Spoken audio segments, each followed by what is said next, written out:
The packets, they're being sent. We did it. We're on Twitter. The packets have been sent. We did it. Okay. Congrats. God Almighty. Hey, Nathan. God bless us, every single one. Every single one of us. God bless them. Hello. We've done it. We're Hello, here Justin. live on the How are you? internets. I'm doing well. How are you? We're on Facebook. We're on Twitch. We're on Twitter. So, a brief explanation of what we're doing right now. We decided that, being millennials, we needed to be like about a year and a half behind the trends. Obviously. So we're gonna video stream our live recording of our podcast. So a lot of what we're gonna do tonight is gonna be sort of focused more on the podcast side. And you'll be able to hear a much better edited version of this on the podcast between, Let's not get ahead of ourselves here. Saying much Okay, better, man. Oh, well. I'll say better. Let's not promise anything. You'll see an edited version of this podcast coming up on There it is. a Spotify, Apple Podcast, etc. Set those expectations low in the near future. so we can deliver higher. We'll say I would say like between 48 and 72 hours from now. So, anything else we want to go over before we just start this sucker up? No, that's the thing. Turn your podcast voice on, Nathan. Let's do this thing.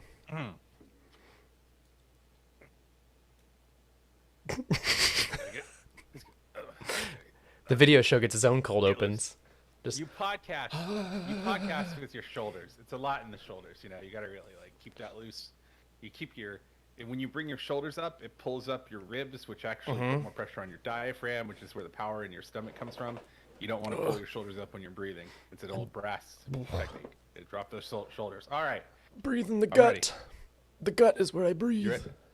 All right, you got to shut up so I can do this. All right. Welcome to Chapel Bell Curve, a stats-focused podcast about UGA football. I'm Nathan. And I'm still Justin somehow. And here we are. It is approximately 6 million years since our last episode. Everything in the world happened. You were there. I was there. We were all there. We lived in caves for a while, and I was briefly a feudal duke in Northeast Georgia. But here we are again. We're back. It seems like it's been forever. We are going to do several off-season episodes. This first one is kind of just going to be getting back in the swing of things. We're going to do some updates. We're going to talk about podcast business. Cobwebs. Yeah, we're going to knock the cobwebs out, see if we still got, I feel like I have been texting Justin a lot, and Justin finally got to the point where he was, done with school. And I texted him and I said, I think we should record. And he was like all brawny and oiled up, and he was like ripping cords of wood in half. Squinting at you like, Nathan, is that you? Nathan. He had this giant beard, and he was just like Steve Rogersing like big things of wood in half in his backyard, and he was like, "Oh, football! I remember that game." I remember.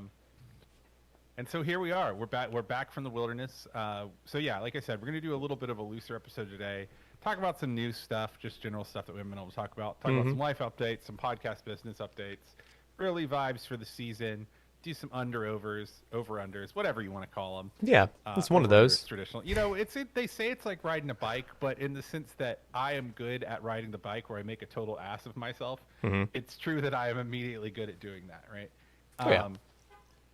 So I will say part of being in the woods and growing a beard and chopping wood and whatever else you said I did for so long. Speaking of, you should really be my hype man whenever I have to go to any speaking engagements. Because you also make up for any of you provide any excuses as to why it is I'm not exactly performing at whatever level I need to be performing at. But, because of that, I don't know what happened in the off season, to be completely honest. I'm just going to come out and say it, which is probably a bad look for somebody who runs half of a college football podcast. So, I'm pretty excited to be a sweet little football baby and have you teach me all of the things that have happened and what I should know. What do you say? A little football cub. I'm the sweet little cub. Otter. So yeah, I would love to do that. So before we get into that, let's do a brief amount of podcast adjacent news notes. If you were listening to this on your favorite podcast haberdashery of choice, You don't know that you probably don't know because no one's watching this right now, that we are streaming this live on Twitter, Facebook, Twitch, etc. We're going to start live streaming a lot of our recordings just because, it's fun. Hashtag content or whatever, because Silicon Valley is ruining our lives. And it's fun. And we think that it's, there's a certain group of people that won't listen to it unless we do it this way, and there's a certain group of people who won't listen to it unless it hits their podcast app. So we're going to do both.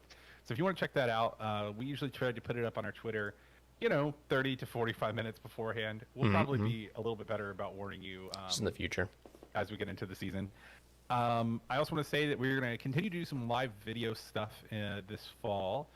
Our good friend Graham has gone on to greener pastures and is working on his own little video show over at Dawgs Sports Live and is doing, I would say, an excellent job. But we are going to still, in our own very humble way, try to do a little film review. We're going to get Josh, our intrepid producer, Josh Hater, back on. He's not here right now, which is why this sucks. And I don't want to put his name on this. And yeah, I think we have a really exciting season coming up. We're going to try to do video, audio. There has been a lot of talk about maybe a CBC TikTok that might happen. So that was just said a moment ago. People are saying, look, the only thing I know about 2021 is that if you just say people are saying something and then say it, you've accepted it into reality or whatever. People are officially saying at that point. People are saying it. Yeah, you are a people. So, well, yeah, I know you can hear both on Discord, bro, but can you hear them on but can you hear us on Twitter? Or any of those things? I want to check see if we're making total jerks of ourselves. Or any of those things. I can hear them both. I just found out. Yay! Okay. Perfect. So, let's start at the beginning, Nathan, where it all began. And by that I mean 2021. What are some big things that happened earlier in the year that go back before the red and black game, go back before it was cool to play football without a mask on, which it never really was a thing we did anyway, but I'm not going to get back into that. But back in like January, February, we're sitting after the championship game, we're all full on wings and beer and the like. What are the things that happen? What are the things I need to know as a football fan that might not have been paying as close attention as I could have? Yeah. Okay. Wow. There's a lot. I know. Hit me with the highlights. Okay. So pre-spring camp, you have DB coach Jamil Adai. He's a pretty big addition. He came from West Virginia. Last year, West Virginia had a very good pass defense. People will tell you that West Virginia had the best pass defense in the nation. I don't know if that's true. I mean, they certainly did by raw counting stats, but I'm not sure about what their pass EPA was. Either way, it was very good. Jamil Adai, by all accounts, comes very highly recommended.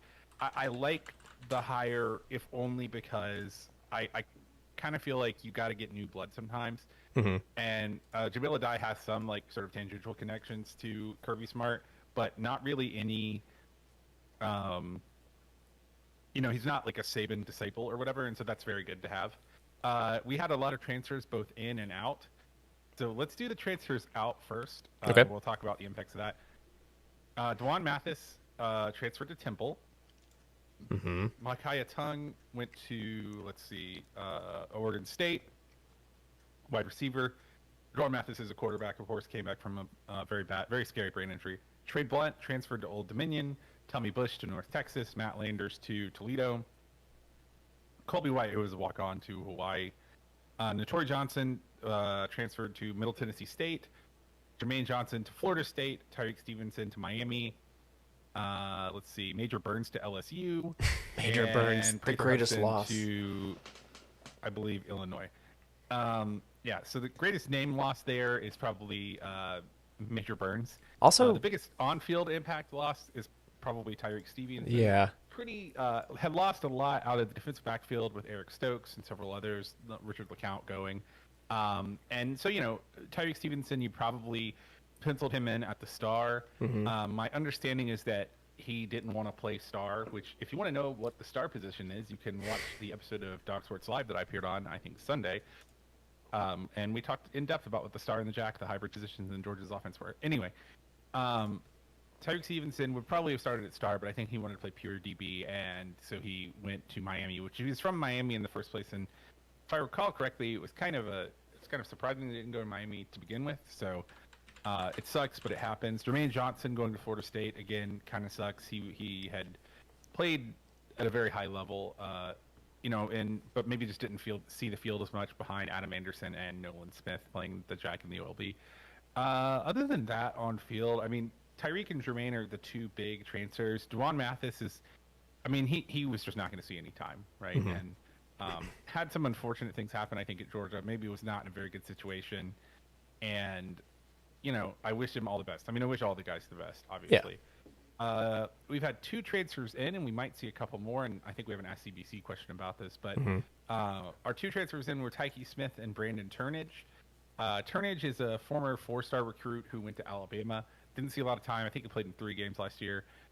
I think he's going to probably play safety / star, probably more like safety. Not a low impact, but also not someone with a very talented guy without a lot of experience. We have a lot of guys who are very talented with a lot of experience. So, Turnage may or may not see time this year. But the one you really want to get excited about is Tiki Smith. Tiki Smith was a cornerback at West Virginia. He played safety. He played all over the field there on their defense. He was very, very good last year. One of the better cover corners in the nation. Played a lot of slot corner, which would be the star, the nickel corner, whatever you want to call it for us. He's a playmaker. He's got a head for the ball. I said this on the Doc Sports Live that I appeared on. He has a Roquan Smith-like ability to find the ball. I'm not saying he's going to have a Roquan Smith year, but he certainly has some of that sort of just like flash to the ball ability.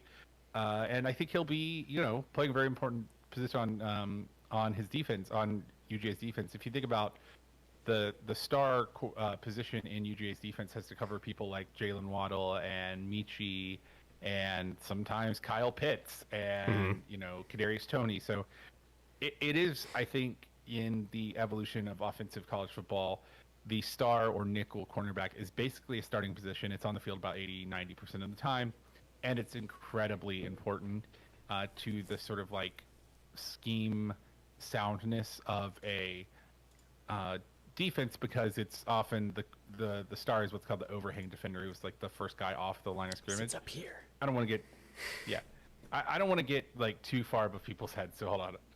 We'll pause there. Or let me rephrase. I don't want to get too far above Justin's head. There you go. So yeah, lots of transfers out. Throw me under that bus, baby. Justin. Yeah, I'll throw Justin under the bus. I don't want to hurt our poor viewers' feelings. Lots of transfers out, obviously. A couple of high-impact transfers in, one in particular. I think we might get another one soon, maybe from our first opponent this year. But I mean, this year there's going to be an especially a big glut of transfers, because you essentially have an extra class of college football players in college this year. You have several super seniors. By several, I mean hundreds. So the transfers out were kind of to be expected. Pardon me. Excuse me. I just talked so fast I choked on my own spit. Oh no! Transfers you were talking through your burps. No. The transfers out were kind of to be expected, because a lot of them were from the wide receiver room, which even with the injury of George Pickens, which is another thing we should talk about, is very deep. So that brings us to our next news item, which is George Pickens blew out his ACL. Sure did. But is it early enough in the season, in the off season, to where we might see him at some point? Well, it is. But the question is, it is very suboptimal that it happened. By suboptimal, I mean it sucks. And he theoretically could come back. If we go to the CFP, I imagine he probably will play. Mm-hmm. I have a hard time seeing him playing in the Citrus Bowl, when he could go and be, second round pick or something, first round pick if he covers correctly, Oh, okay. There's obviously a lot more news. We had spring camp, we had the G-Day game, we had all sorts of stuff, but those are, I think, the big things in terms of the composition of the team. Mm-hmm. JT Daniels went to California with a bunch of his wide receivers, and that, I think, is pretty cool. they all went out there to train together, which I think bodes well for this next season. Any other news questions that you have before we go? I did see a very exciting, a very how exciting it really is. It kind of cracked me up though that apparently UGA offered a scholarship to a 7th grader yesterday. Class of 2026, baby. So that'll be very interesting to see. Nothing boring in the off season. How was our recruiting class? I know we were top 5 still. Yeah, I mean, good. Yeah, The short answer is very good. Very good. I mean, I guess if you want me to like briefly go, do you want me to briefly go through? Give me your top 3 favorites, and if there's anybody that will immediately make an impact. An impact. Okay. So we'll just pretend that this is like a primer for the out of touch UGA fan instead of just me telling Justin that here's what football is. It's like half and half. It's really not. It was kind of for the show of it, but yeah. I mean, I know you have paid more attention. There's a lot of exciting guys. I mean, your biggest impact guys are probably Nyland Green. He's a cornerback. He's out of Newton. He's a 4-star. Just because that's a huge need.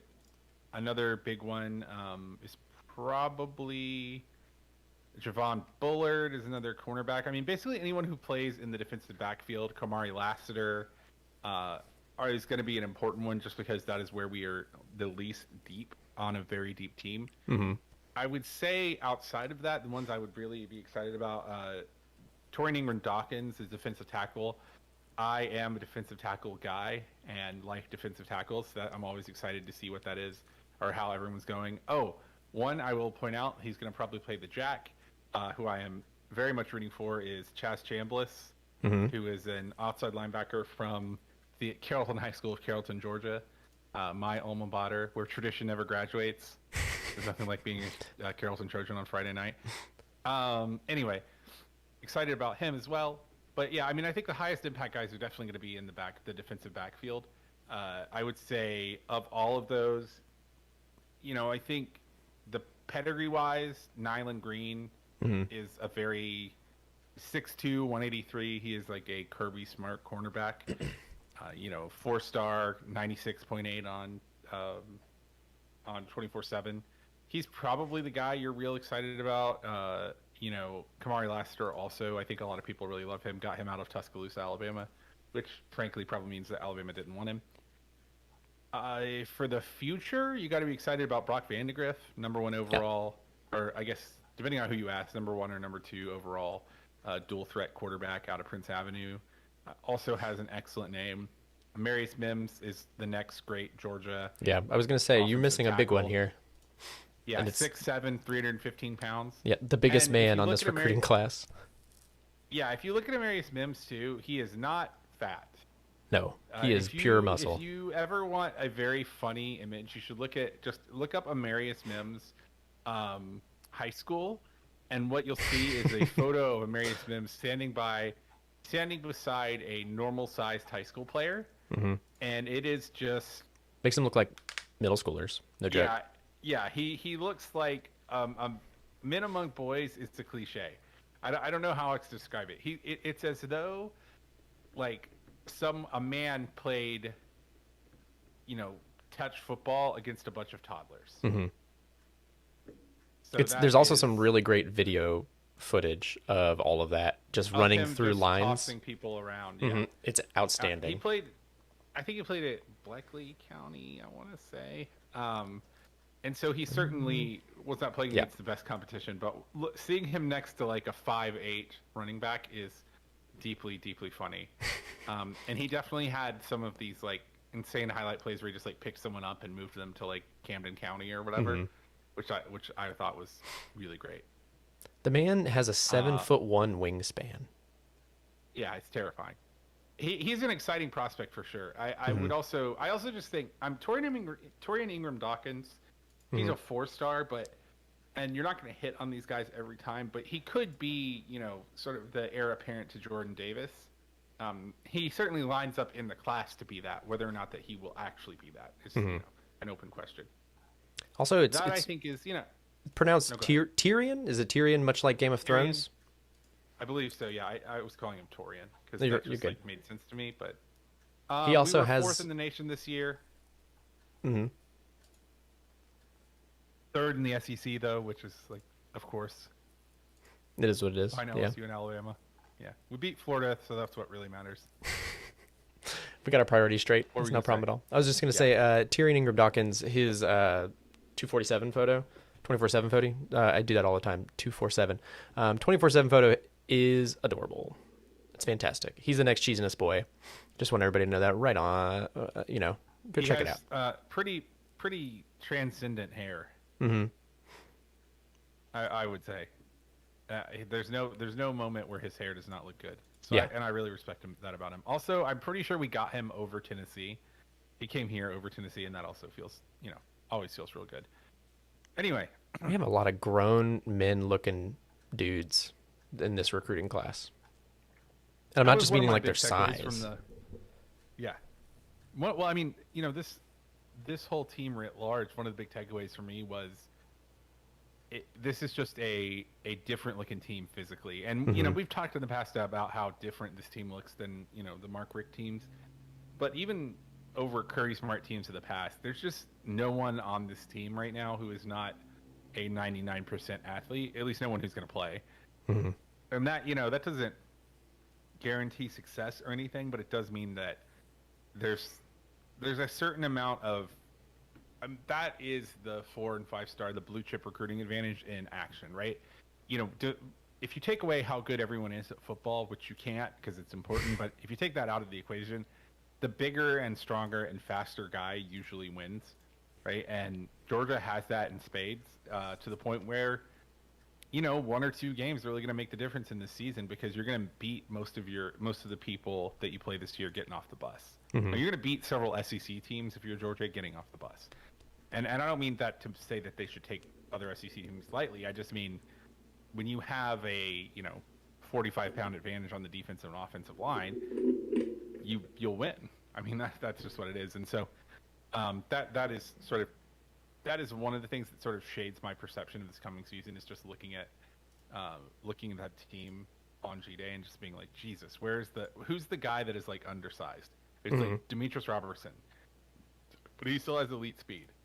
So, Which is absolutely wild. all right, Let's move into the let's talk season about then. how we're feeling. Yeah. Yeah, let's talk about how we're feeling about the season. So, This is one of the most anticipated starts to a season I think we've had in quite some time against Clemson up in Charlotte. So here's I have 2 separate questions, and one of these to me is way more interesting than the other. One is, how do you feel about the season in terms of what is your early vibe on Georgia's predicted results? And the second is, how do you feel about the season as a person? Now, hold on, I'm going to cough a lot and then answer this question. Okay. All right, go ahead.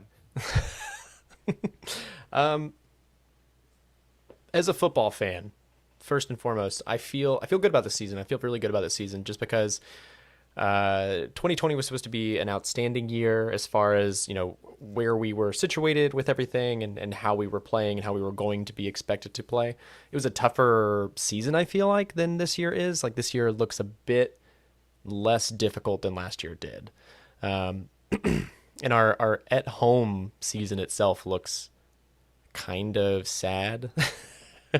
Like, we have Blazers, Gamecocks, Razorbacks, Wildcats, Tigers, Charleston Southern Buccaneers, and that's more games than we had last season at home than were projected, but at the same time, they're just not as exciting. So, yeah, it is what it is. It means I might have a really good chance of getting press passes, and that's pretty cool.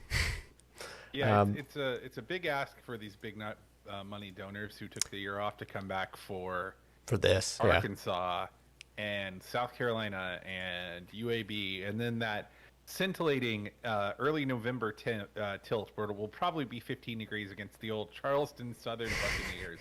Yep. I will say, what's the best game in Sanford Stadium this year? Like, the best football game? The best football game, I think it's probably a toss-up between the Tigers and the Wildcats. But the Wildcats are still continuing to build, I feel.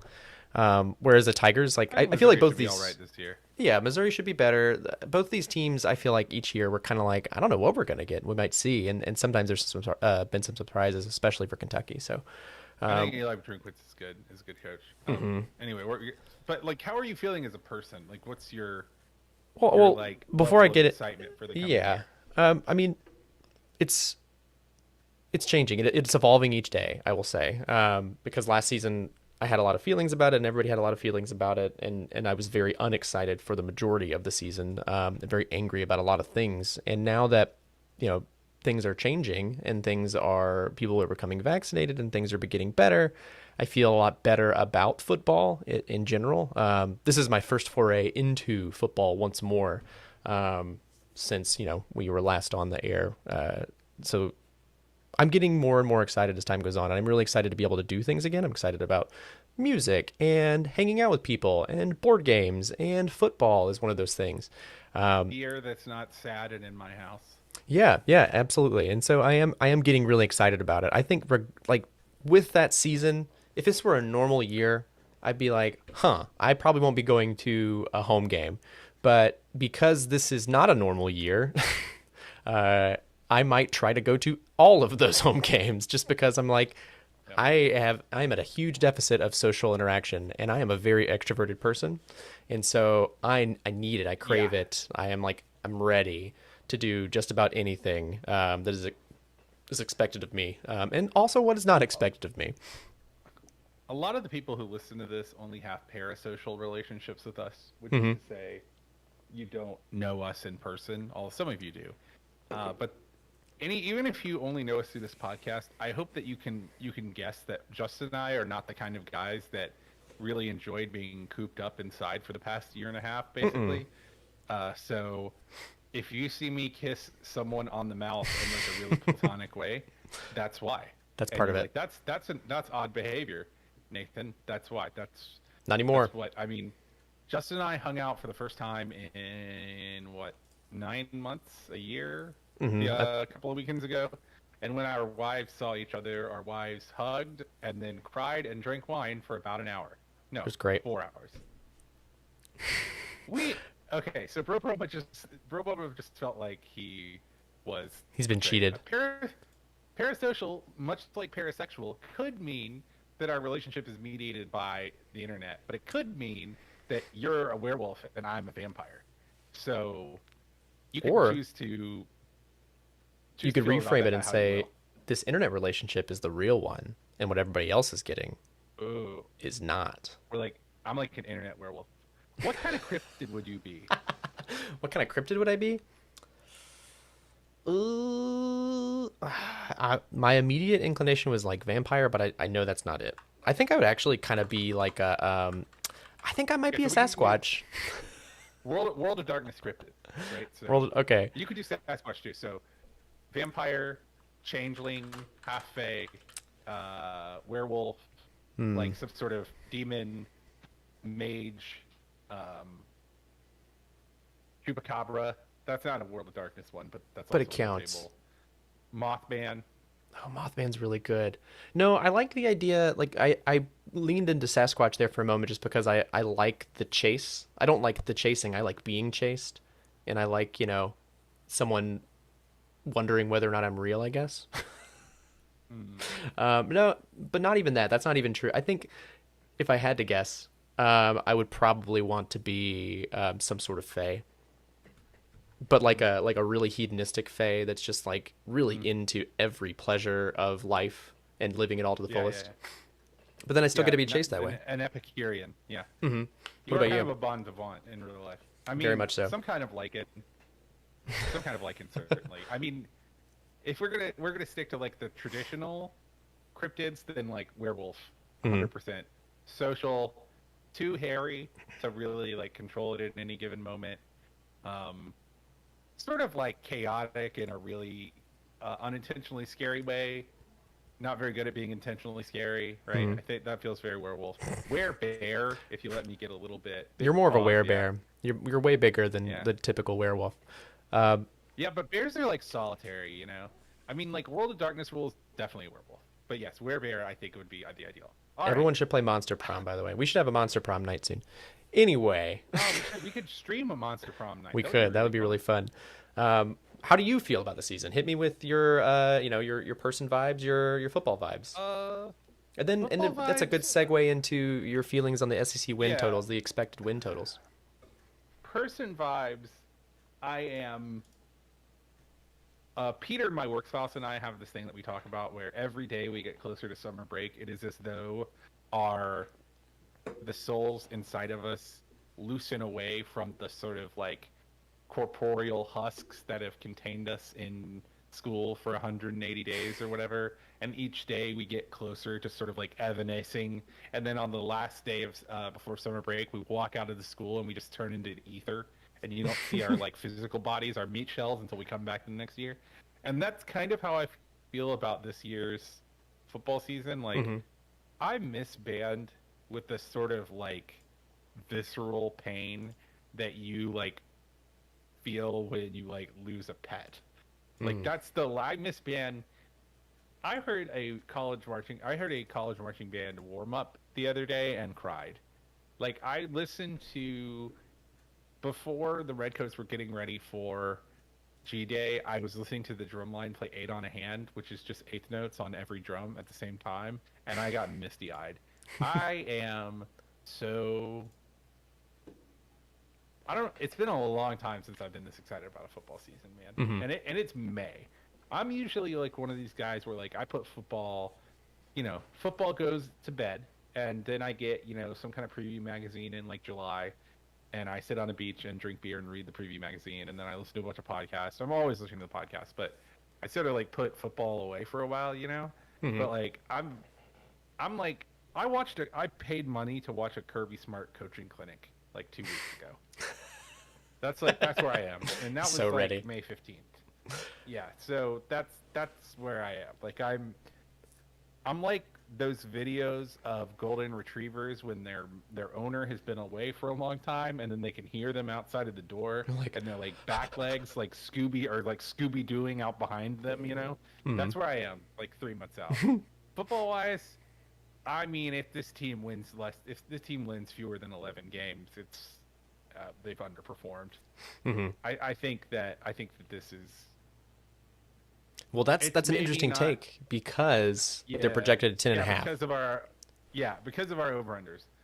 Before we get to the over-unders, I mean, the only thing I'll say about the season, and this is going to be, I think, a theme that I come back to a lot this season, is if we win, like, this is maybe not the best team in spots that Kirby has had, but it is the most complete team by far. And just the presence of Todd Monken in the offensive coordinator booth means that's true. But on top of that, you have you have talent at every position, and you have depth at every position. The weakness that this team has is that it doesn't have experience at every position, particularly in cornerback and some on the offensive line. But I mean, this team should be really good.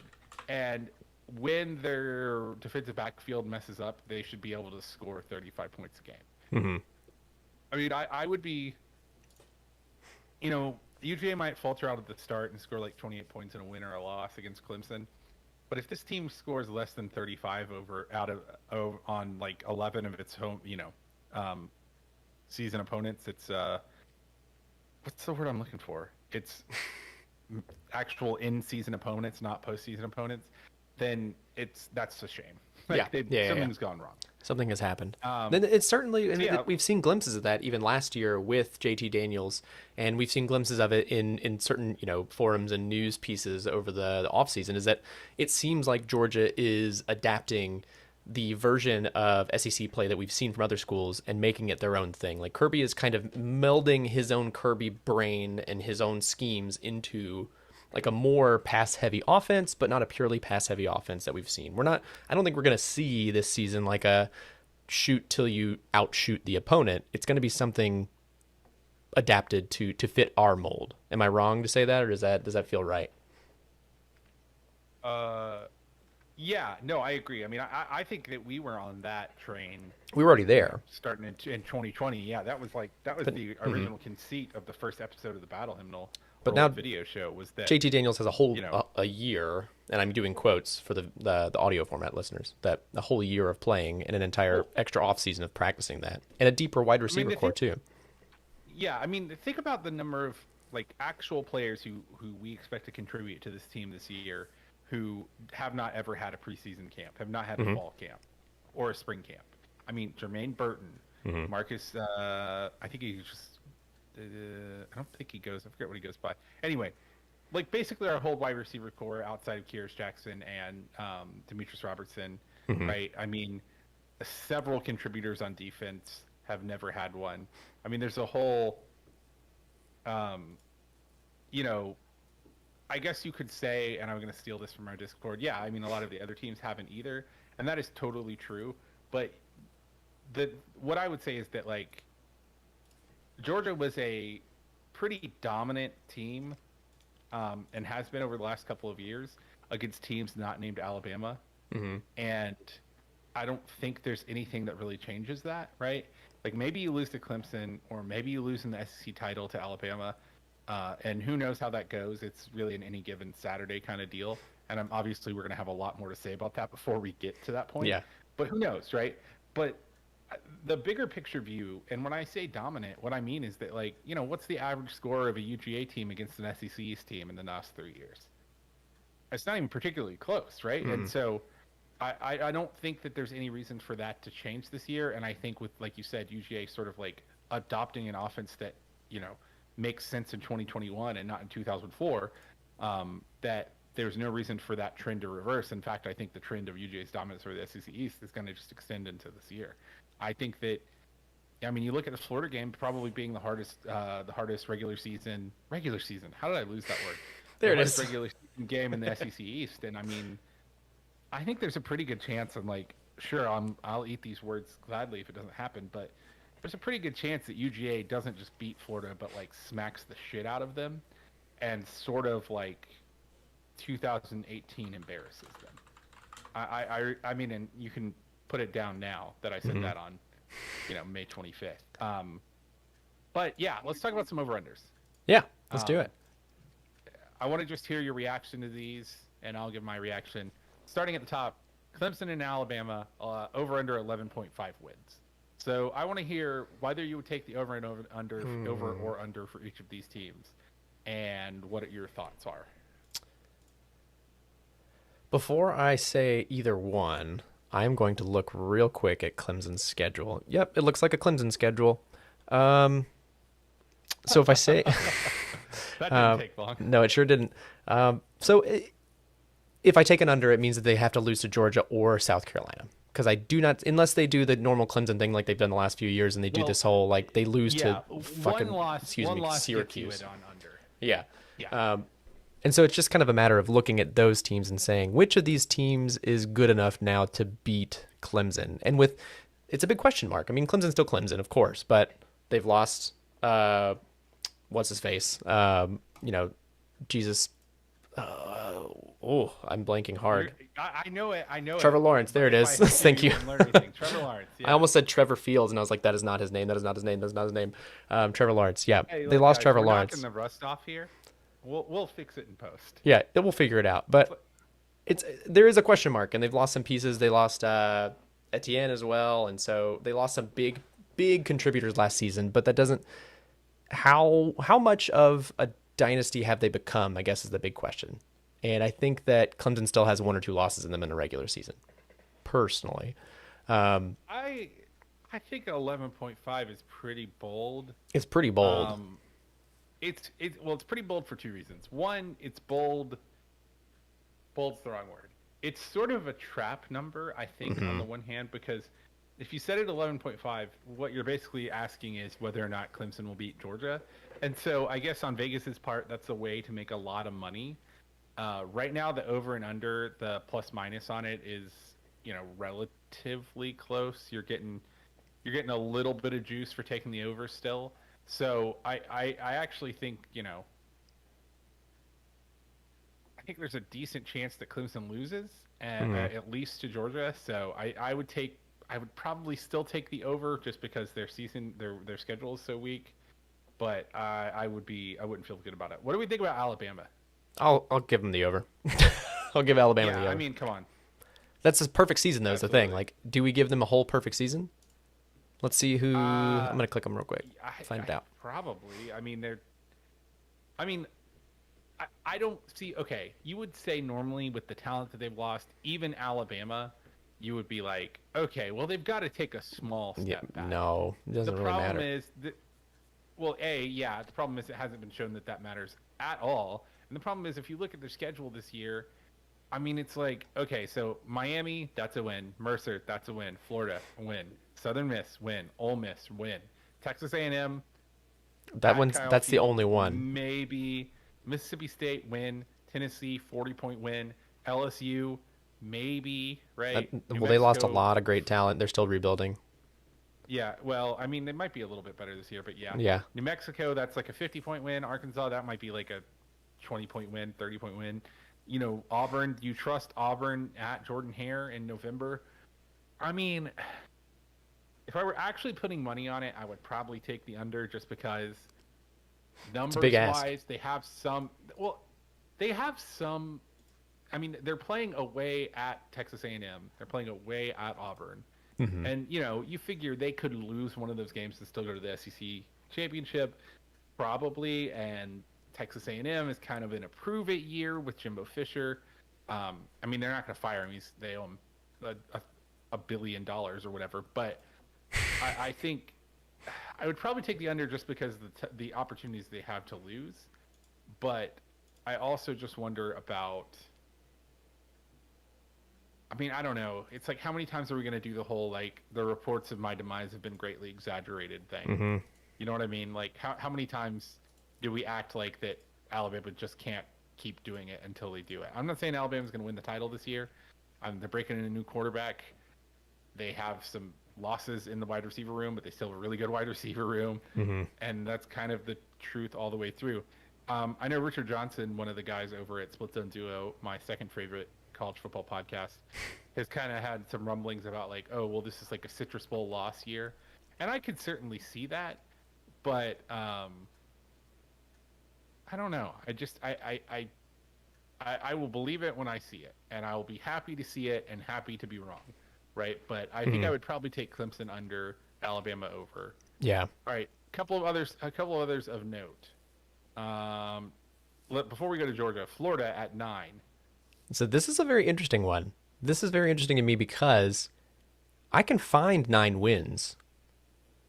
But the interesting thing about this one is the over is -139 and the under is +110. It's the only one where the plus minus is flipped like that. So like they're paying you money to take the under. Mm-hmm. So tell me, where do you see the 9 wins? You got FAU, you got USF. You probably have Tennessee, UK, Vanderbilt. You probably have South Carolina, though that's another question mark, I feel like, this season of where are they at in their progression of leveling up. Oh, they're going to suck. You think so again? Okay. Yeah, absolutely. And then you got Sanford and probably FSU. So that's 7 that I just counted without counting South Carolina. So that's 8 with South Carolina. 8 so far that are pretty much, like, those are locked-in wins. Games that they should win. Yeah, Florida, games that they should win. Florida, they should win FAU. They should win USF. They should beat Tennessee, who is like fielding like a little league t-ball team at this point. They should probably beat Kentucky, I think. Yeah. They should beat Vandy. That's 5. They should beat South Carolina because why did they hire who they hired? Just for the record, they hired a former Georgia coach. Probably they hired him because he was a former Georgia coach and Jimmy Sexton's his agent, whatever. They should beat Sanford. That's 7. And they should probably beat Florida State, who I still think is sort of like post-Jimbo cratering somehow. So that's still 8. ass. Yeah. So to get to 9, to get to a push, you have to either beat Missouri, Georgia, LSU, Alabama.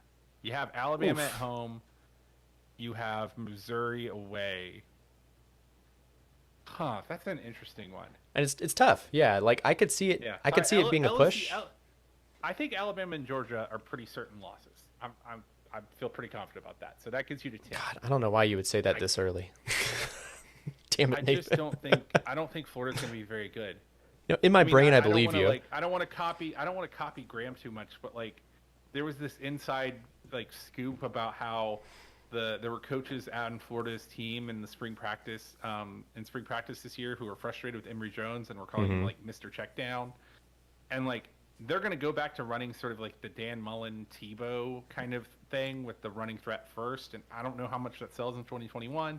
They lost Kadarius Toney. They lost Kyle Pitts. They lost a lot off of their defense. I mean, I'll have to look at like SP Plus and returning EPA and stuff, but like it's not great. It really isn't great. Okay, like who has the like sort of psychological advantage coming into the season in that matchup? It's Georgia. Definitely Georgia, right? Yeah. Florida had like a once in a 15-year team and won 9 games, which is hilarious, but and they beat the crap out of Georgia, and that's fine. Well, the way this rivalry has gone is that traditionally when that happens one year, then the other team is good the next year, it goes the other way. So I don't know, man. Yeah. I really think I really kind of think under, because Yeah. let's say if you give Florida Georgia, right? Just say they'll win to Florida. That's still 9. So that means that's 9. So to win, they have to beat Alabama, LSU. So they have to beat two of these things. LSU at Tiger Stadium, Alabama at home, Georgia neutral site, or Missouri at Faurot Field. You got to win 2 of those games. You might be able to win Missouri. I think they're going to be better, but you might be able to beat Missouri. And then you've got to pick 1 out of 3 from LSU, Georgia, and Alabama. I mean, I guess that 9, if you're betting over, what you're probably saying is that LSU is not as good. But it's like, that's October 16th in Baton Rouge, presumably at night. That's rough. I don't know, man. Yeah. I think I would probably lean under. I think it might end up being a push. 9 seems like probably about right. You know what I mean? So our boys now. So where do we sit? We sit at 10.5 is our expected win total. Over. I think it's over. I think it's an easy over. I think it's too low. It's too low. It's too low. And it's too low for one reason. I look at Georgia's schedule this year and find me a second loss. 100%. Could Georgia lose to Clemson? I think Clemson probably should be favored. Find me a second loss in here. I mean, unless you're just like a Florida believer, okay? Georgia Tech at Bobby Dodd, no. Charleston Southern, no. Tennessee, less likely than Charleston Southern, probably.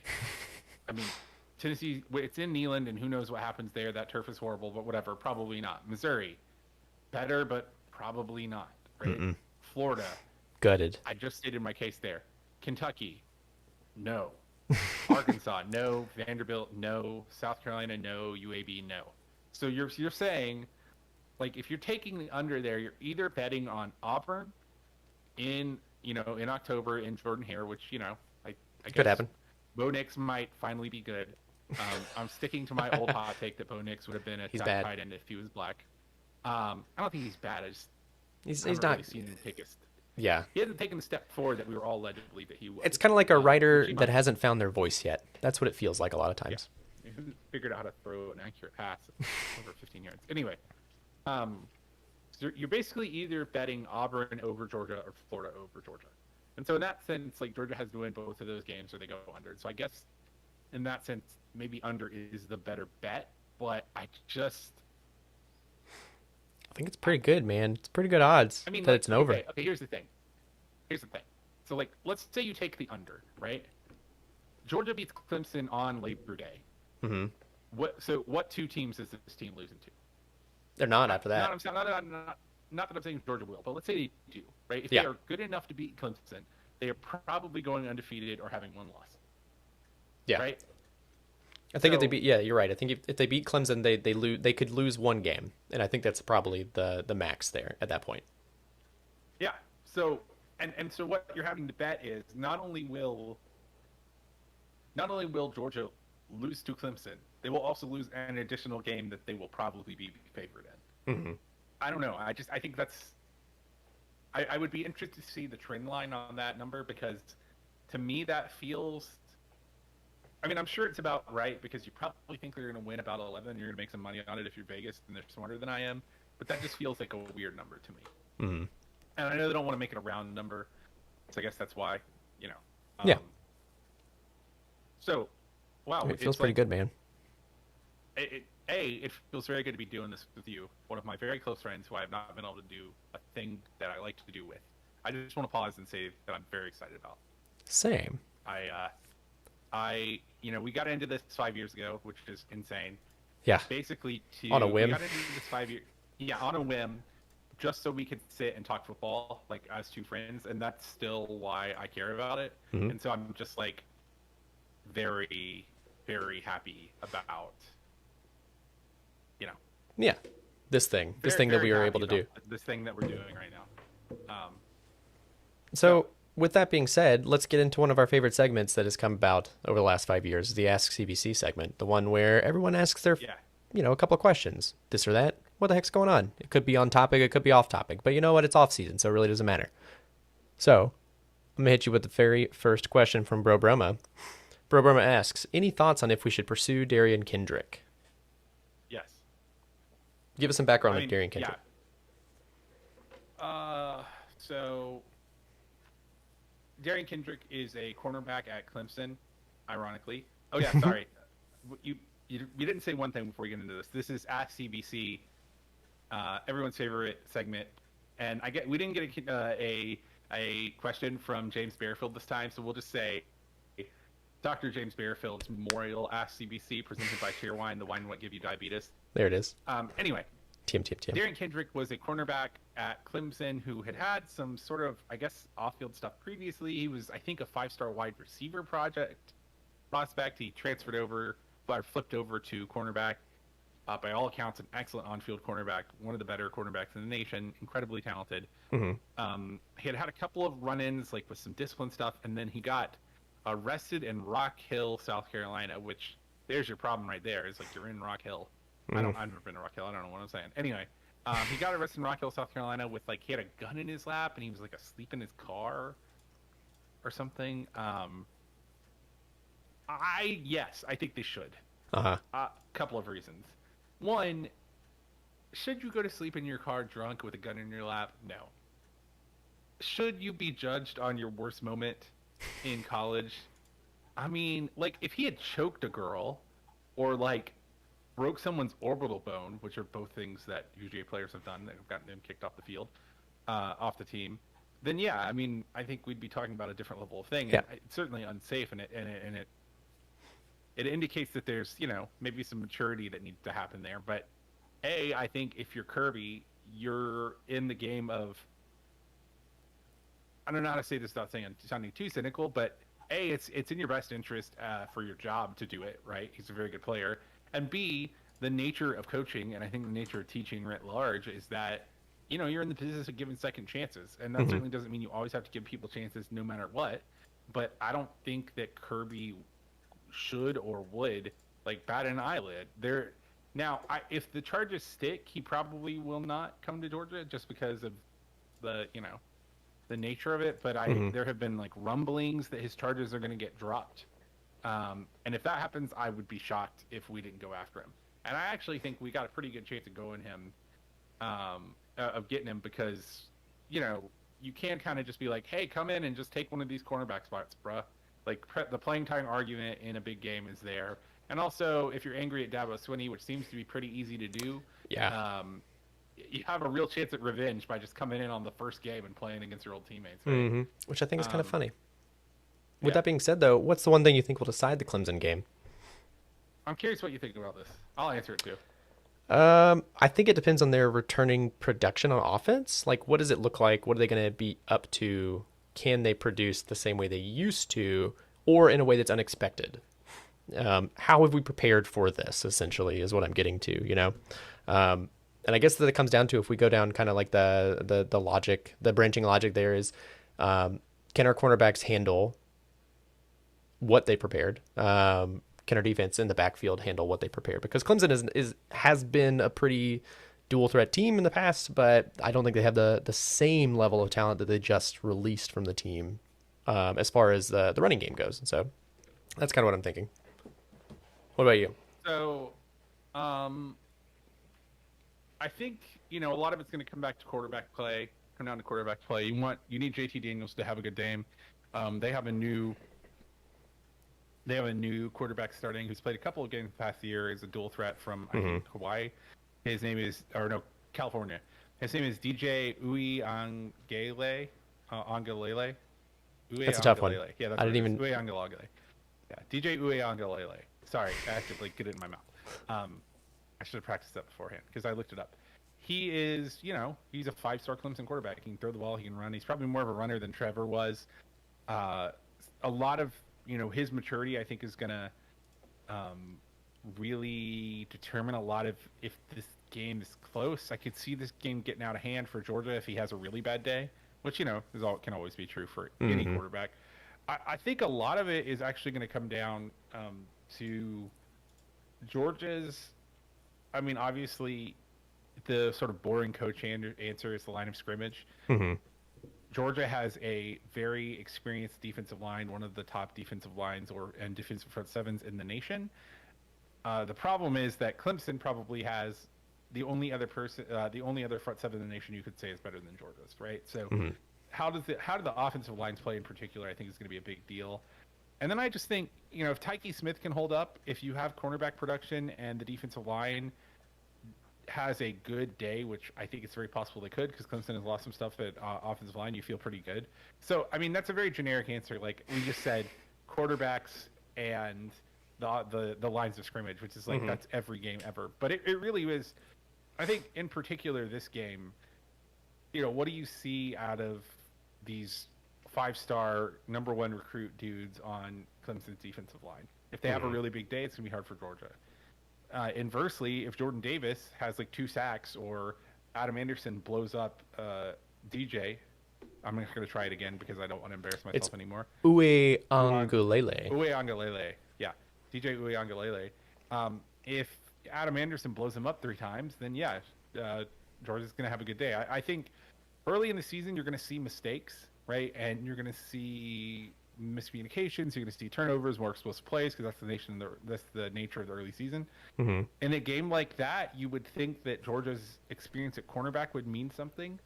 However, in a game like that, also front sevens would mean something, right? So that does give Clemson, if not an edge, then actually a strong thing to lean on there. So if I had to really decide it, I think it really comes down to if Georgia can block Clemson up front, and if Miles Murphy and Brian Brzee just don't have a big game, or they are, if not a big game, they just have an average game, I think Georgia's got a pretty good shot, because I think there are some other places on the field that Georgia has a chance to make some advantages. But if Georgia gives up 6 sacks, then that's probably the ball game. Yeah. All right. I got one for anybody. This is from Abby. Yeah. This is from Abby on Discord. One of our favorite fans. When you get to choose the font on a document, what's your favorite font? Ooh, I have 2 favorite fonts. I have good old classic Times New Roman. I'm the guy who opens a Google Doc and I go from Arial to Times New Roman, just because I think it's a classic font. It's great. I also really love. Actually, I have 2 more. I have Calibri, and I also love Proxima Nova. Those are some good looking fonts. God. A thing I never thought I would say. Man, 12-year-old me would be so disappointed in me right now. Okay. Let's see. 2. I'll give you 3, I guess. 1, huge fan of Arial or Helvetica. Arial is, I think, the Microsoft name of it. I also really like Times New Roman. I'm an MLA boy, and I will fight you. I'm an AP style boy. Yeah, whatever. It's not good.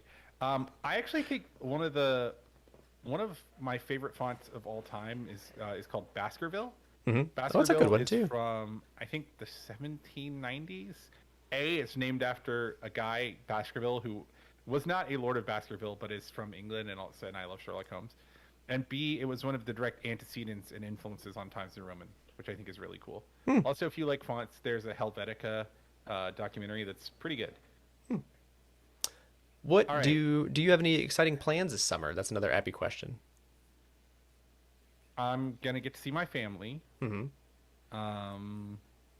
Not anything too terribly crazy. I mean, getting out, seeing people, going to high-low, Probably go Yes, dancing, you know. that'd be fun. See if we can't get out on the water, go kayaking or go to the lake or something, but nothing any too big. What about you? They are starting. They're actually creating a boat launch over by my house, over actually by your dad's church, which I'm pretty excited about. Yeah, Which I could know. be cool. Dad had to approve the the city to use, I don't know, part of the right of way is theirs or whatever. Yeah, it's pretty cool. I am going to. We're gonna go to the beach in June, which we always do with the Simmons family, and then I am going to go. You should come to Vegas in July if you've never been to Vegas. It is a hell of a time, and I always have fun because it's just playing games for a few days, and so doing that thing again. I haven't been back to Vegas with my There's friend Ryan in almost some time. 0% chance that that's going to happen, but I appreciate being I'm invited. gonna send you all the links and all of the deals, and yeah, There's we're gonna see no what happens. possible way that I can afford that. Anna's coming too, so that might be some leverage. Yeah, I get it. Yeah, but there's no possible way that I can afford a trip to Vegas. We'll If talk someone about it wants to later. pay for me to go to Vegas, I will go. All right. Anyway, um, When but does that's very cool either way. when does Bandcamp start? August. Well, And into July, all the way through August. yeah, oh, I see Yeah, why. This is a funny little I fixed it. Yeah. copied and pasted. Yeah, Okay. I fixed it. Yeah, yeah. All right, so what has been the thing? This is still from Abby. What has been the thing you've enjoyed about the Discord, the community, the most? It has definitely been a social outlet. I haven't been as active on it in the past few months just because they've been really busy months. But before that, it was definitely a social outlet that I wouldn't have had otherwise. And getting to play games with some of these folks and just getting to talk to these folks and being constants in my life has been really nice. What about you? Yeah, I certainly am. I can't underestimate the parasocial relationships that we've made here, and some of the actual just social relationships that we made here, and it's been really important to me in a time that could have been way more trying without the very special people on this Discord. Hmm. I like how horny this Discord is. Just The as a horniest general rule, Discord. pretty thirsty. Hmm. Yeah, hornier than some Discords that are just about sex, I would say, which is I appreciate. Hmm. Also, memeier. I've really enjoyed playing games on this Discord. We met some new people, played some new games. There's a pretty good game of CBC Valheim going on right Yeah. now. We're talking about playing CBC Blood Bowl, which is like a sort of fantasy style, like Warhammer 40K style That would be football really game. fun. Yeah, it's really exciting, and I mean, I think the number one thing is that like it's been very affirming to know that people care about what we do here, and Hmm. then to find out that those people are cool people was very, very touching. Yeah. Next question. I'm gonna go straight to Graham's of Battle Hymnal fame. Hold Who on, we went? got one more. Which one? From Abby? Okay. Oh, that was the When when does does Bandcamp Bandcamp start, start? and what is Yeah. the process leading up? What is the process leading up to the Bandcamp for Redcoat staff? It starts in August, beginning of August. I said July earlier because that's high school Bandcamp, Mhm. but Redcoats is first and second week of August. The process leading up is, I mean, we're planning shows right now on the old Microsoft Teams, getting into it, throwing ideas Microsoft out. Teams. At some point, a lot of this, yeah, it's worked pretty well. A lot of this happens way over my head. They'll decide on the shows for the year, and then they'll start doing the arrangement. We get all original arrangements, or not all, but for the most part, almost all original arrangements. So they'll send off the ideas to the arranger. We'll get some arrangements. Brett or one of the TAs or Rob, one of the band directors, will write our drill, and then we will come into Bandcamp. And the weird thing about college Bandcamp is that it really relies a lot on people just sort of showing up. Like, obviously, there's so much organization, and it is a work of giant organizational will. But it will shock you how sort of like smoothly and seemingly without fanfare 450 people just appear in the same place. Mhm. They come in like staggered days, different sections, and then the leadership, and then the freshmen, and then the first year players, and then the rest of the band. And then it's like all of a sudden you have 450 people in a room playing music, and it's that's one of the most exciting parts about it. You just see a bunch of random college kids hanging out, and they're pretty sunburnt probably, and haven't drank enough water in the last 3 years or whatever, and all of a sudden there's a band playing music and it just sort of seems to like spontaneously generate, which is really cool. All right, hit me. Fun. You said sunburn. Just reminded me that I went to high school with Anna, my now spouse, and she actually got sun poisoning during high school band camp, which was Not awful. shocking. She also played the tuba, which is pretty outstanding. Question for I Rich knew Russell. that, yes. Why does Danny Cannell have a platform? Is that Cannell? Did I say that right? Yeah, I mean, That's he what I thought. played in college. That's basically the only reason. There's so many people who should not have platforms, and they do, just because they did football once. All right, so like seriously, like leave. Like, it will not surprise anyone if I told you that Danny Cannell and I have very different politics. Cool. Yes. Great. Leave that out of it, right? Like, when was the last time Danny Cannell said something interesting? I'm going to help you out with this. You know what I'm saying? Like, Something like, different. I don't mean like I don't want to just like make this a bash on other media members kind of posts, but like I don't know. I mean, he played football. That's why. Let's go to the next one from Graham. Very good. Very good question. One from Graham. Who wins in a fight, Jordan Davis or 12 miniature horses? How big is a miniature horse? Hold on. Jordan Davis is a sweet, beautiful boy, and he would never fight 12 miniature horses. But if he was forced to, Jordan Davis would atomize. I would take Jordan Davis over 12 Jordan Davis-sized horses. First of all, that guy loves the Redcoats, so I think he can do no wrong and should be the emperor of everyone forever. And second, look, have you seen him? He's huge. Yes. He's such a big man. Nathan, miniature horses, though. You ready? I'm sorry. I didn't mean to move you to anger, Jordan Davis. Yeah. No, I need you to know this before you say anything else about him beating all these horses. A miniature horse is 34 to 38 inches, so just over 3 feet at their max height, and they can weigh anywhere between 150 to 350 pounds. So, okay. Go Here's on. an anthropology lesson. Do you know how do you know how ancient humans hunted? This is true. I don't know the answer you're looking for this question. Okay, we think of ourselves as a tool-using species, right? Yeah. Humans evolved, most higher primates have done this, but humans evolved to use tools. That's true.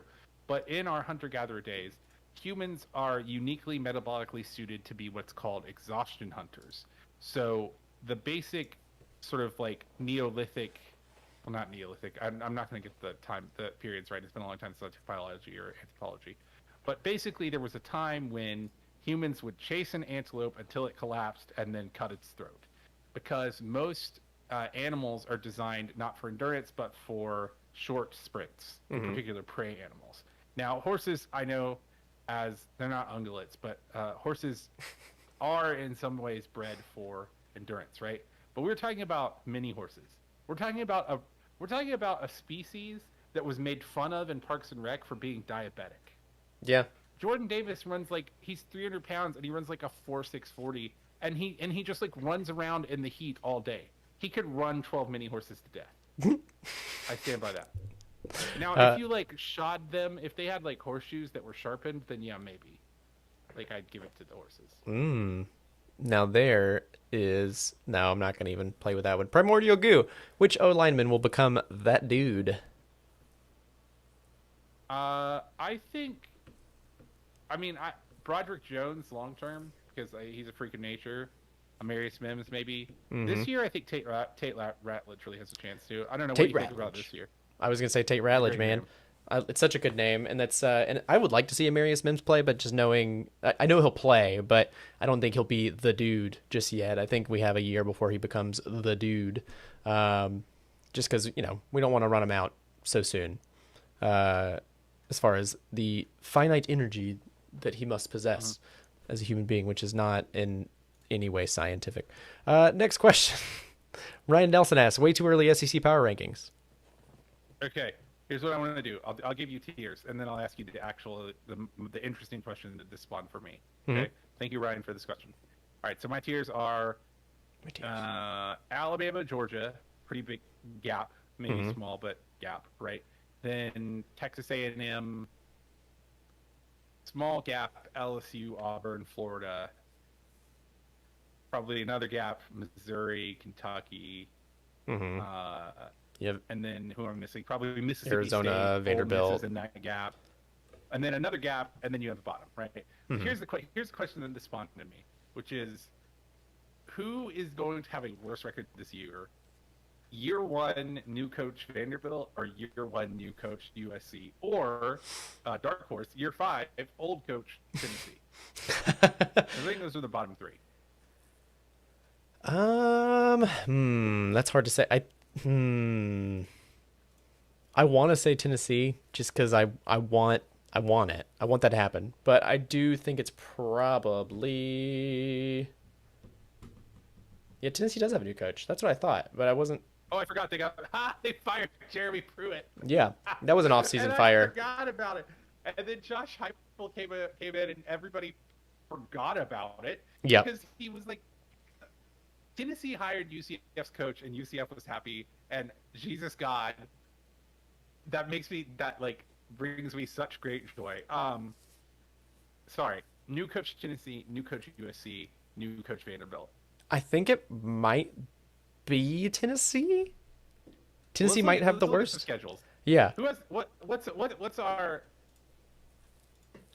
of those three teams? What's the SEC West and the non-conference schedules? Because I think that's probably what's going to decide it. Yeah. We're looking at 1 or 2 wins. So non-conference for Tennessee, you've got Pitt. Oh God. Okay, Tennessee's actually okay. Pitt, Bowling Green, Tennessee Tech. They play from the West, Ole Miss and Alabama, and then they play South Alabama. Problem is, you might beat Ole Miss. No, you're not going to beat Ole Miss. What am I saying? No, I don't think they beat Ole Miss. The problem is, you could lose to Pitt, right? Yeah. What's Vanderbilt's out of conference? Colorado State, pretty bad, but you still might lose to them. Stanford in Vanderbilt, probably going to lose there. And then your cross division is in Mississippi State and Missouri. I think Vanderbilt wins 2 games. Or Mississippi State and Ole Miss. Yeah, Vanderbilt's pretty bad. Yeah, I think they lose. Mississippi State's not going to be great, but they'll probably beat Vanderbilt, and then they have to play Stanford and Colorado State. Yeah. Yeah, I think they win 2 games. Yeah, Vanderbilt, sorry, no. Yeah. I think Tennessee wins South 1, Carolina, 2, maybe 3, maybe 4. South Carolina is playing out of the West, Texas A&M, and then Auburn. Those are probably both losses. You're going to get waxed like a grease spot on the road by Clemson. You're playing Texas in Kyle Field on October 23rd. Oh, buddy, without this is any bad. off week before that. It's your last week before your off week. South Carolina is going to probably be. They're going to beat East Carolina probably and East Illinois. They're going to beat Troy probably. So that's. No, I was going to say I think South Carolina loses to Troy. They might. That would be hilarious. What if they lost to East Carolina? They probably won't. But what if they did? Yeah, I don't know, man. It's hard to say. Great joy. I think Vanderbilt is probably your best bet.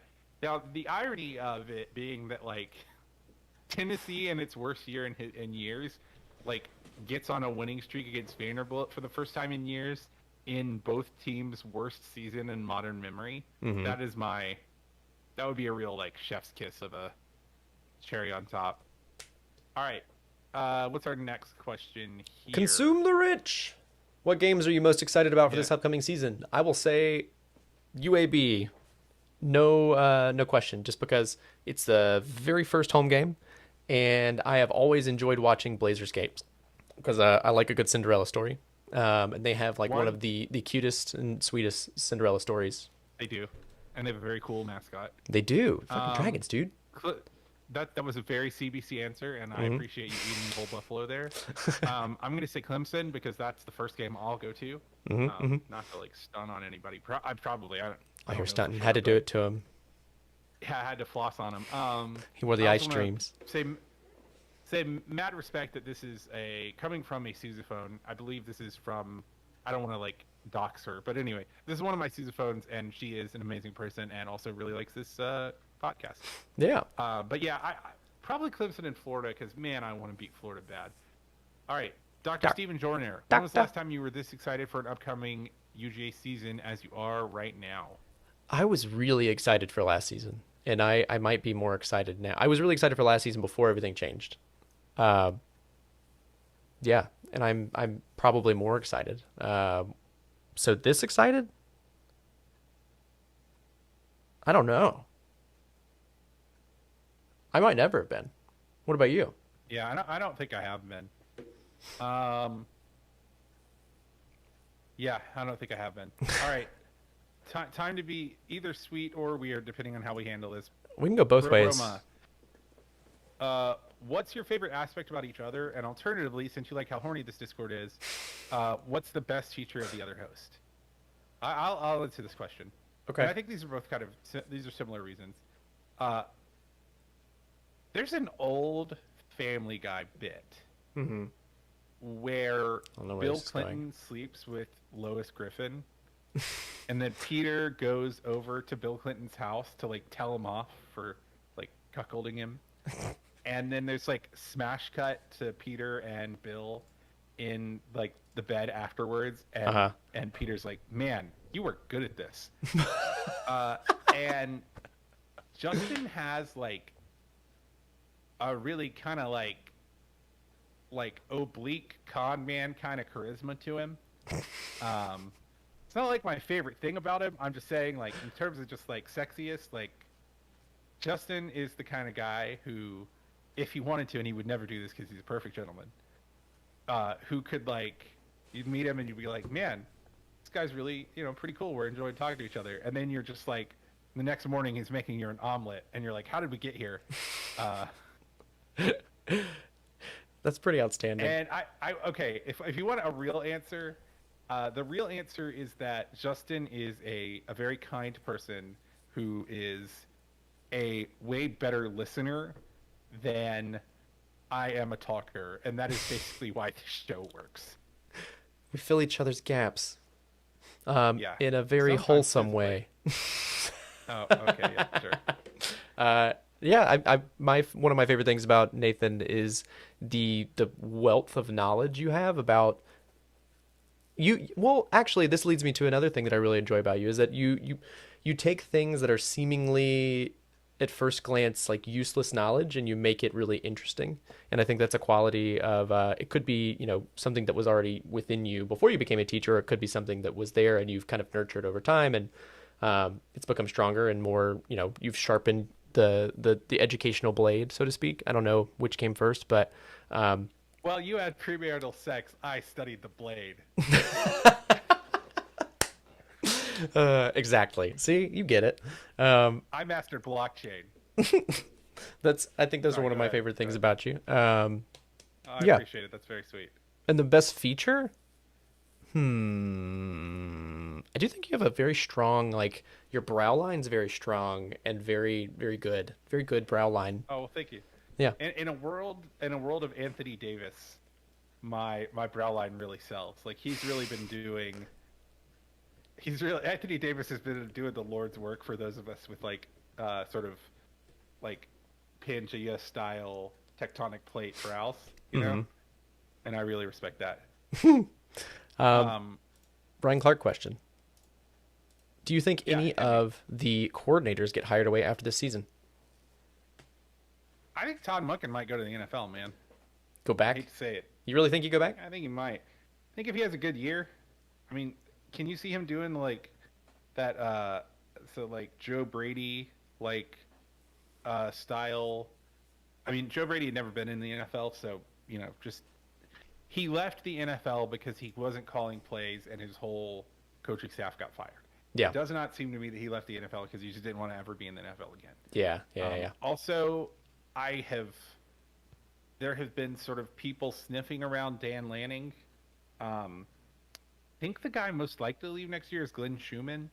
We've talked about it on this podcast before, but it's kind of a poorly kept secret that Glenn Schumann is, I think in many ways, like the heir apparent to Kirby Smart. Not in terms of like he'll be the next guy to get the UGA job, but he is like Kirby Smart's Kirby Smart, as Nick Saban was to Kirby Smart. So if Lanning goes, I think Schumann is. I think that the coaching search is like a day long.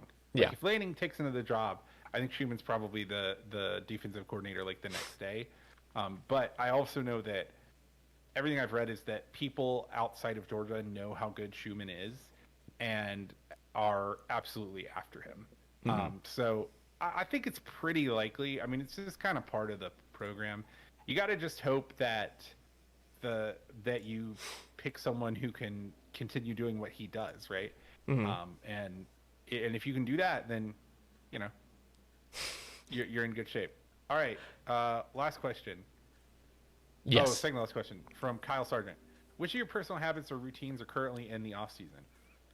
My personal habits. It has been really difficult not to wear athleisure anymore. Like I've had to go to some speaking things and had to Yeah, go that's to a good some things answer. where I had to look a certain way, and I am not quite ready for that. It's been the off season for quite some time. I also increased my my well fitted shorts and hoodie selection quite a bit over the last several months. So that's where I'm at still. Yeah. What about you? I would. I was doing a really good job of using my water pick twice a day, my like water flosser, The and I most have 30 really something fallen off on answer. I have that. a I water have pick now? puffy gums, Mm-hmm. and I do the best that I can to get by. So I've been using a water pick since pre-30s because I'm a man with puffy gums. Um. Anyway, last one. Why is Florida? Now, I'm I gonna have an answer for this. I want you to give me an answer that is not meme lordy, and then you, and then I ooh, will give you. that's not meme Um, lordy. mhm. This is really I've been listening pretty religiously to a podcast called Why Are Dads, and it's funny because it's a question they never actually answer. They just kind of talk around the themes of dads and different pop culture and media that have dad themes. Which spoiler alert, everything does. Everything's got dad themes. Everything is a dad. And so I'm trying to look at it with that sort of that filter is like why is Florida? Why are Florida? And I want to say, you said not Mimi. Or give me a meme one. I don't know. It might just get depressing if, if I don't go Mimi. Why is Florida? Florida is Yeah. just a safe haven for all of the people who feel like they've been oppressed one way or another and want to go somewhere where they will not be any longer. And I don't mean people that have actually been oppressed, just the ones who perceive equality as oppression. That is my non-Mimi answer. I'm sorry that that's Wow. live. No, it was. I mean, it was good. Go Um, ahead, save us from that. oh well, my meme answer is that the let's see, the Florida sits on top of what's called the Florida Plateau, which was uh, which was formed 530 million years ago by a combination of volcanic activity and marine sedimentation during the Ordovician period. And I'm pulling this directly from Florida's Geological Survey, their intro to geological history PDF, by the way, from the University of Florida. So this has got to be true, right? Uh, and at one point, the Florida Peninsula was like giant, and now it's not. And at one point, it was small. Like during the Ice Age, the last Ice Age, it was giant. That's really interesting. Anyway, that's all a long way of saying that there is no explanation for Florida outside of geology. It just sort of is. Like it's like the tides. Everything you can imagine that could happen in Florida happens, and yeah. I apparently mispronounced that time period. Ordovician. Who can say? Ordovician. I don't know if it's a hard C. If it was Latin, it would be a soft C. Um, anyway, so I think that's going to be it. I think that's it. We've been recording for Almost 2 2 hours. hours somehow, Which which is way too long. But anyway, I'm so full of pee. We usually stop somewhere in the middle of these things, and so that's something Yeah. I have to look forward to in the future. The live, like Justin P's live on TikTok. You got to look forward to it this year, 2021. So No. this has been Chapel Bell Curve. If you liked what you heard here tonight, you can find us on Twitter at chapelbellcurve.com. You can find us on YouTube at Chapel Bell Curve or Facebook or not yet TikTok, but I'm gonna try to reserve that TikTok name tonight. If you really loved what you heard here tonight, you can leave us a review on Spotify or Apple Podcasts or any fine podcastier that you would so like to frequent. You could also, if you really, really like it, throw us a couple of bucks on the Patreon, get access to a very good Discord of very good people. I am going to go ahead and say this out loud right now so that we can like incept it into existence. People are saying we are going to have a physical meetup. People are saying, oh, we should actually do that. Yes. Yeah. I'm saying people are saying because I'm saying it and I want it to happen. People said it. So you can find that Patreon at patreon.com/Chapel Bell Curve. It is your one-stop shop to support us. Give a little money. We're going to continue doing some charity stuff. You can give as little as $1, and it gets you access to a very great community of folks. We will catch you on whatever day the UAB game is in the Classic City. Yeah. Or if you see me in downtown Athens and I'm hugging someone, just or at the meetup. Or at the meetup. But until then, go Dawgs.